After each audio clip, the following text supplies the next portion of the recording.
now, our feature presentation.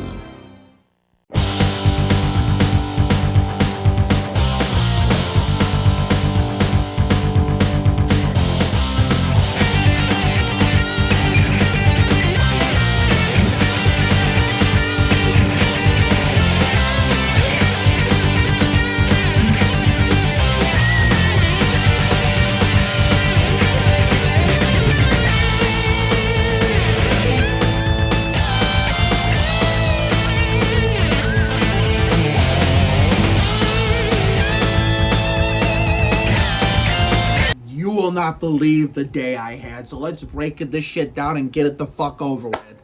So I'll start off with the NASCAR stuff.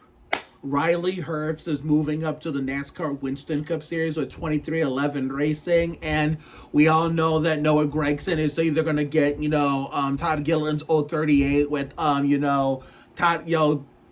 Gilliland moving into the 34 with McDowell going to Spire in 2025 replace Zane Smith. Or he could get a different number. Who knows? Zane Smith and Noah Gragson could be teammates. So only time will tell, but that's a whole nother can of worms. But as far as Riley goes, this was probably one of the underdog worst kept secrets in the whole NASCAR Winston Cup garage. I mean, this is a rumor since summer. It was pretty much all but confirmed at this point, but the charter disagreement shit with the lawsuit put it on delay, and then I guess, Denny and Michael said, fuck it, let's announce it now and get this shit over with. We can't wait anymore, and decided to confirm it today. And he'll be in the 35 for Michael Jordan's baseball number when he retired to play baseball in 93. Was it 93, 94? Yeah, 93, 94, 94, 95 when the cheating McDouchebags, way before they became the cheating McDouchebags, the Houston Rockets won their only 2 championships. And the only reason why they won those championships because Jordan retired to play basketball and the Bulls sucked ass without him. So it also has to do with the fact that,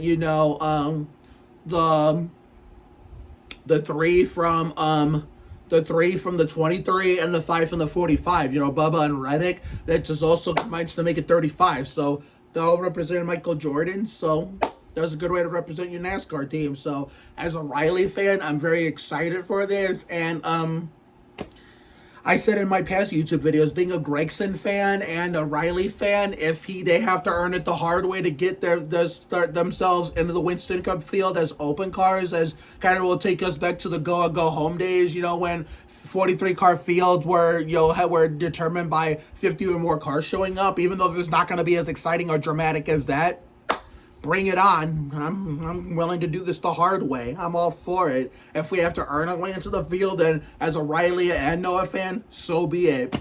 But now for the Craftsman Truck Series news, Daniel Hemrick will be moving into the number 19 truck, which was a championship contending truck left behind by Christian Eckes, who moved up to the Busch Grand National Series full time. So finally, Hemrick will be in some winning equipment. And remember how long it took him to win a NASCAR-sanctioned race, whether it be Winston, Busch, Craftsman?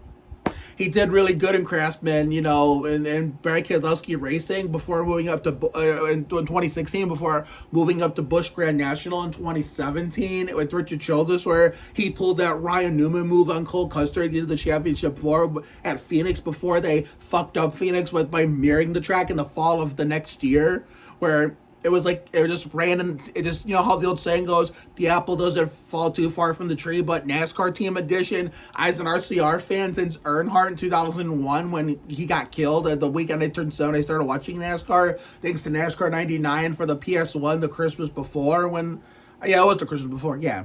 I'm thinking of 1999. I was on the 22nd when the Spurs played the Lakers, but that's the subject for another day. Okay, think, Mark. Get it together. So as an RCR fan set for that long, I thought it was cool that one of the then up-and-coming RCR drivers could do the same thing as, the full-time big boy Winston Cup RCR drivers could do. So that's part of why I jumped on board the Hemrick train, and my first race rooting for him was that Ford EcoBoost 300, or simply Ford 300, where he was in the championship for and had a shot at the championship, but then had mechanical trouble, early on in the race, which ruined his chances. But as we all know, he got redemption and finally won that NASCAR sanctioned race where that led to a Busch championship in 2021 with Joe Gibbs racing on what was, for me, one cold night. on Shelby Stropbeck's birthday. So therefore, maybe he'll win more races than races like this year that won't have ramifications of winning a championship. He can get some like actual regular race wins under his belt before going to chase a championship at next year's Chevy Silverado 150. So only time will tell. So as a Hemrick and Herbst fan, I am stoked. The last piece of NASCAR news I'm going to deliver is Austin's getting a new crew chief. I think his name is Richard Bogswell, I think his name is. Or is it his name? Yeah, I think his name is Richard Bogswell. Yeah, Richard Bogswell, who is the crew chief for Chase Briscoe for the last several years. So it's like, no matter what they do with the crew chiefs of the number 3 team, they always find a way to like be feast or famine. They'll change crew chiefs over and over. They'll either be mid, they'll be like, decent, compete for top 10s or top 15s from time to time, very rarely top 5s, and once in a blue moon wins. As an Austin fan, I can say that most of them are pretty lucky anyway. That's just why, a lot of people, a bunch of people hate him so much, and what makes it hard for me to be a fan of him these days, even back when he started, but it wasn't as bad then as it has been recently, considering, most of his 5 wins, he basically backed into, except for the Richmond one, which he almost won in speed, but we don't talk about that because I talked about the race too many fucking times of how negatively it affected me as a fan. But sometimes, and then even when they do change the crew chief, the last like somewhat good year he had was in 2022, or he was somewhat decent then with or without that win at the Pepsi Firecracker 400 at Daytona. So therefore, yeah, in 2023, you thought 2023 was bad enough for him? I mean, he finished 29th. Do you think 29th is bad? He could have tried to almost match it or best it by 1, if not for the race manipulation bullshit at Martinsville, the Old Dominion 500 with the team manufacturer order bullshit. So it dropped him to 32nd, and then he pitted an unscheduled pit stop in the Chuck Arda Parts 500, which relegated him to a 33rd points finish. So I don't know if this is going to make a difference, if it's going to keep them at the same level and make them a bit worse or make them a little bit better or even a lot better. Only time will tell, but as an RCR fan, I know they're just cleaning house and, doing an overhaul of their team to try to get them back to their winning ways, even if they never win another championship ever again. But at least you got to get Kyle Busch to win some races too again, because that was very uncharacteristic for him to not win in 2024 with his yearly win streak of at least 1 win per season since his full-time rookie season at 05 with Hendrick, replacing Terry Labonte in the number 5 Kellogg Chevrolet Monte Carlo, came to an end this year. So as an RCR fan, I can keep my fingers crossed on it. So therefore, that's all I wanted to say for now.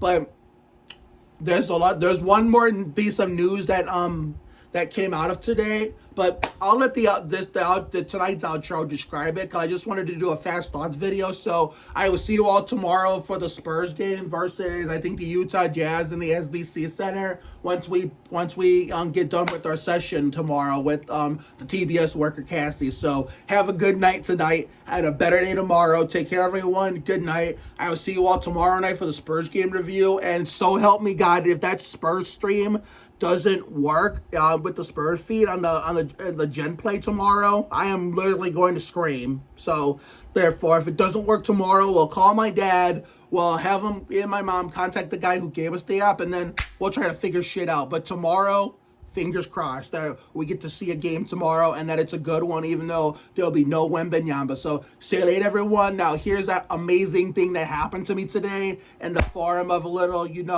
slideshow photo gallery.